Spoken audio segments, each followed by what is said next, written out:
Hey everyone! Today we're exploring one of the most incredible places in Vietnam, Ha Long Bay.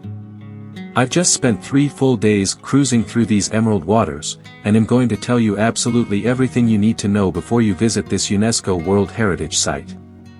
Let me start by saying that the photos you see online don't even come close to capturing how magnificent these limestone karsts are in person.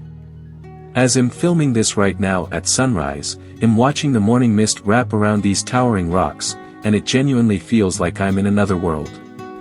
First, let's talk about getting here. Most people start their journey from Hanoi, and that's exactly what we did. The drive takes about 3.5 hours, and honestly, it's pretty comfortable. We booked a transfer through our cruise company, which I definitely recommend because they coordinate everything perfectly with the boat departure times.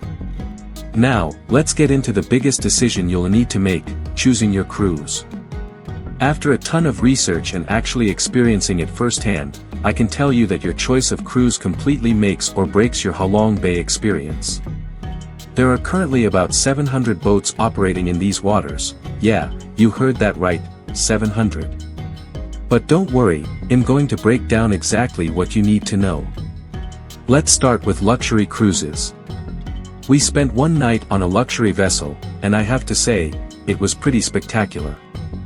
The cabin was basically like a floating hotel room, complete with a private balcony.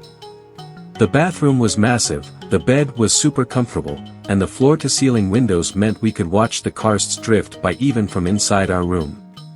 These luxury cruises will set you back about $320 per couple, but that includes everything, your transfer from Hanoi, all your meals, and most activities.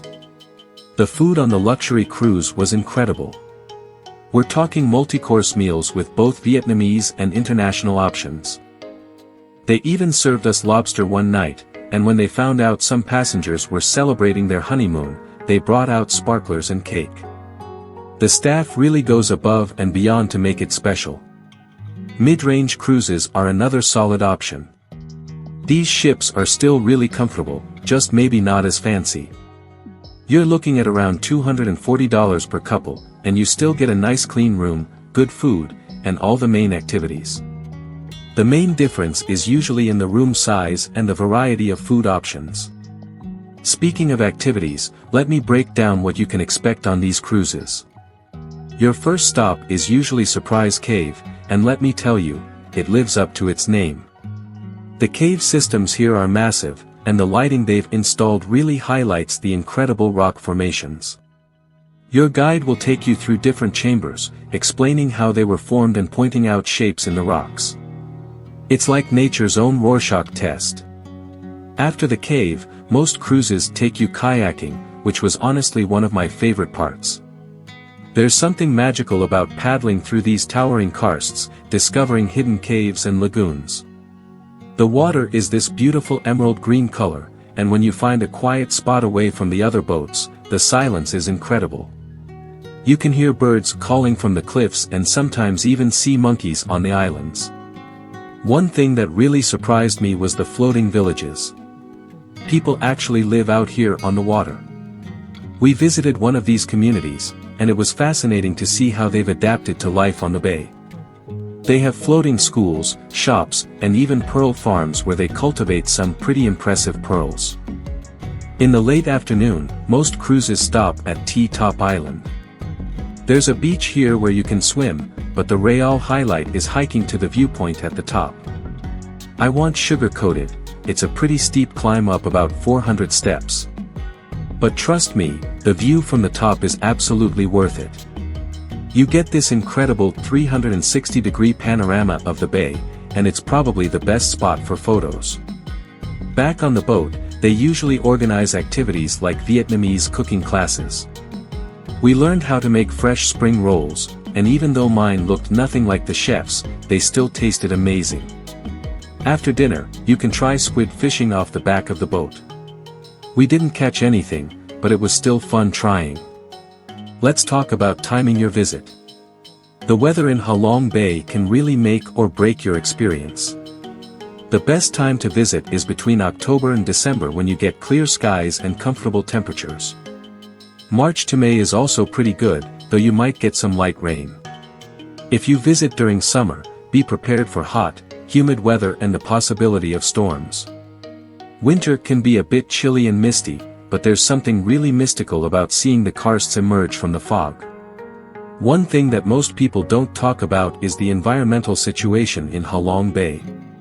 With so many boats out here, there are definitely some challenges.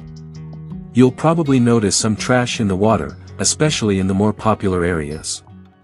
It's important to be aware of this and choose a cruise company that takes environmental responsibility seriously. Many of the better companies are now using electric boats for their smaller vessels and participating in regular bay cleanups. The nighttime experience on Ha Long Bay is something special. Most boats anchor in these sheltered areas surrounded by karsts. If you're lucky enough to have clear skies, the stars are incredible.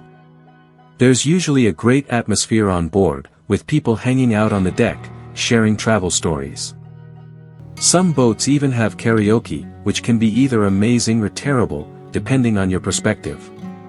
Early morning is magical here. If you can drag yourself out of bed, the sunrise over the karsts is absolutely worth it. Most boats offer morning Tai Chi classes on the deck, and even if you're not into Tai Chi, it's worth going just for the peaceful morning atmosphere. The way the light hits the limestone and reflects off the water is something you'll never forget. One tip I wish someone had told me: book a 3-day cruise if you can. The 2-day cruises are really more like 24 hours, and it feels a bit rushed. With 3 days, you get to explore some of the more remote parts of the bay where there are fewer boats. You also have more time to just relax and soak in the scenery without feeling like you're running from one activity to the next. Something else to consider is your cabin location. Try to get a cabin on the second floor if possible. The views are better, and you'll have more privacy. Sometimes small vendor boats come up to the cruise ships selling snacks and souvenirs, which can make changing clothes a bit awkward if you're on the lower deck. Let's talk about what to pack. Obviously bring your camera, but also make sure you have good walking shoes for the cave visits and island hikes. A light jacket is useful even in warm weather because the air conditioning on the boats can be pretty strong. Don't forget sunscreen and insect repellent. The sun can be intense out on the water, and there are definitely mosquitoes around sunrise and sunset. The staff on these cruises really make the experience special. Our guide, Bobby, was incredible, super knowledgeable about the area and always making sure everyone was having a good time. The crew works incredibly hard, and it's worth noting that tipping is appreciated but not expected. One of the most magical moments for me was sitting on our balcony watching the sunset.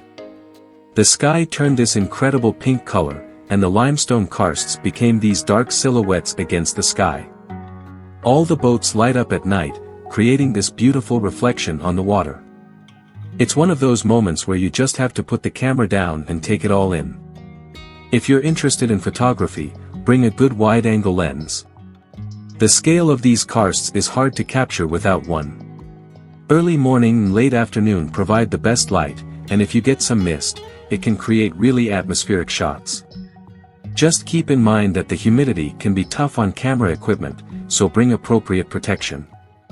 To wrap things up, Ha Long Bay is absolutely worth visiting despite some of its challenges.